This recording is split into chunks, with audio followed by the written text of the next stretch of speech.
I'm also proud that the House took a big step forward to pass my Build Back Better Act, which for the week of November 15th, they're going to be taken up. They went through the procedural mechanisms to ensure that occurs. Let me be clear. We will pass this in the House, and we'll pass it in the Senate.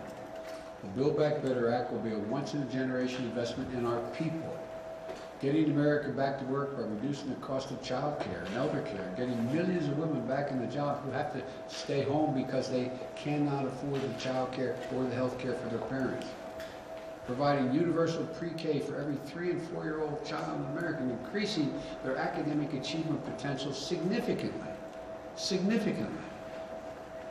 making health care more affordable, lowering prescription drug costs, tax cuts for working people and the middle class so that folks have just a little, I know you're tired of hearing me saying, my dad used to always say, as a middle class guy, we just need a little breathing room.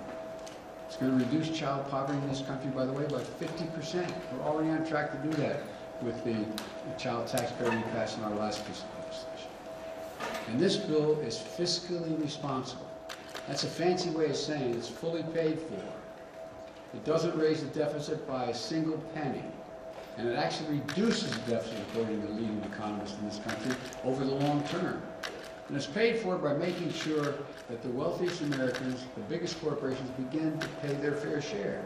Again, you've heard me say it 100 times. Why should 40 or 55 corporations made over $40 billion in the last couple of years, why should they pay zero in tax? I said, I'm a capitalist, I'm not a socialist, but the bottom line is everybody should pay their fair share.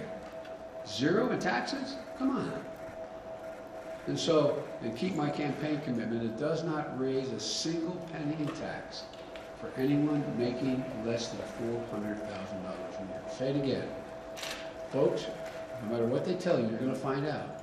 This will not affect your taxes one little bit, and you may having to pay a penny more if you make less than $400,000 a year.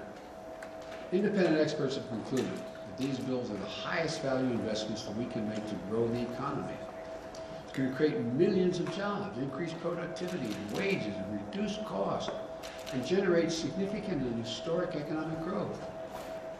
Again, the press is here, the poor people have to follow me all the time. They've heard me say this a lot. We got out of the blue a couple of weeks ago a letter from 17 Nobel Prize winners in economics, and they determined that it will ease inflationary pressures, not create them, ease them, ease those pressures. And for the economy, it recognizes that we face an inflection point.